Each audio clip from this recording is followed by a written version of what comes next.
Bonjour Stéphane Cor. Bonjour Mégane. Plaisir de vous retrouver. Aujourd'hui, vous êtes notre spécialiste du numérique.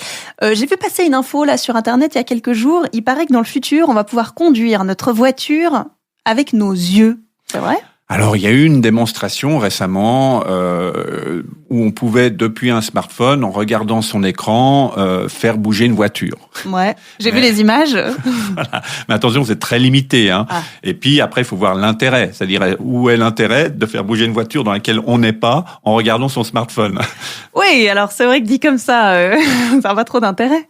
Alors après, oui, l'intérêt, il est plutôt scientifique en disant, avec les commandes oculaires, on peut arriver à un certain nombre de choses. Ça, c'est pas nouveau par contre. Il y a déjà des personnes qui souffrent d'un handicap, qui peuvent commander ou qui peuvent faire interagir avec un écran grâce à leurs yeux sur un ordinateur et autres. Comment ça marche, ça, avec le clignement des yeux ?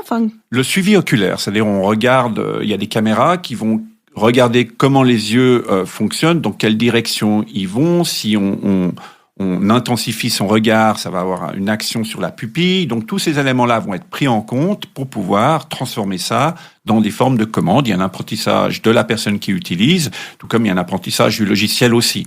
Et tout comme dans le traitement aussi, par exemple de certains traumatismes ou stress post-traumatique, on peut aussi utiliser le suivi oculaire. Donc là, il y a un traitement psychologique qui est le MDR. Et ce traitement-là, en fait, on raconte son traumatisme et en même temps, le praticien fait bouger les yeux à la personne qui est en train de raconter son traumatisme d'une certaine manière afin qu'on dissocie le traumatisme de la personne au fur et à mesure des séances. Donc on voit que au niveau des yeux, il y a beaucoup de choses qui se font. Par exemple, dans certains cas de réalité virtuelle, il y a aussi un suivi oculaire qui va peut-être transformer ce suivi en émotion ou en interprétation d'émotion. Donc ça nous amène aussi à toute la problématique sur la protection des données et la capacité de profiler des gens sur ce type d'informations aussi. C'est vrai qu'on dit que les yeux sont le reflet de l'âme. Oui, alors est-ce que tout le monde a une âme ? Moi, je sais pas. Non, alors oui, ça peut l'être. En tout cas, avec les pupilles, on a des réactions. Nos émotions se traduisent des fois dans les réactions que là, on a au niveau du regard. Alors, il y a les micro-expressions au niveau de notre visage et il y a celles des yeux qui sont, bien sûr, une couche d'interprétation supplémentaire ou de consolidation de ce qu'on arrive déjà à détecter au niveau des micro-expressions. Après, il y a aussi le vécu du visage avec certaines rides, certaines choses qui sont propres à chaque personne, mais c'est la combinaison de tous ces éléments qui peut amener à finalement une interprétation plus forte.